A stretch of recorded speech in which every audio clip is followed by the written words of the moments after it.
अस्सलाम वालेकुम नाज़रीन, मैं हूँ सलवा हसनैन। आप देख रहे हैं सूर्या न्यूज़। आइए नजर डालते हैं आज की अहम खबरों पर। कराची सूर्या न्यूज़ में मजीद अपडेट करते हैं। कराची से bureau chief journalist Mohammad Farooq बरूरू कादरी की रिपोर्ट के मुताबिक कायदाबाद में चौक पर रिक्शा माफिया का राज। अनाड़ी कम उम्र रिक्शा ड्राइवर ने आवाम की जाने दांव पर लगा दी। कम उम्र लड़के स्पीकर एक्ट के खुलेआम खिलाफ वर्जी करते हुए रिक्शों को सड़कों पर जहाज बना लेते हैं। अक्सर औकात हादसा होने लगे।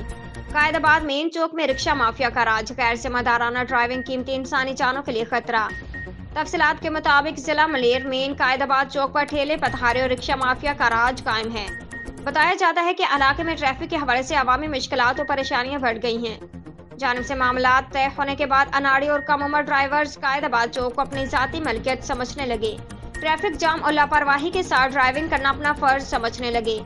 स्पीकर एक्ट के खुलेआम खिलाफ वर्जी करते रिक्शों को सड़कों पर जहाज बना लेते हैं, जिसकी वजह से अक्सर औकात हादसा होने लगे हैं। कम उम्र और अनाड़ी रिक्शा ड्राइवर की मनमानी की वजह से कीमती इंसानी जानों के ज़िया का खतरा रहता है। इलाका वकीलों का कहना है कि एसपी साहब के कायदाबाद चौक से गुजरते वक्त पूरा चौक खाली करा दिया जाता है।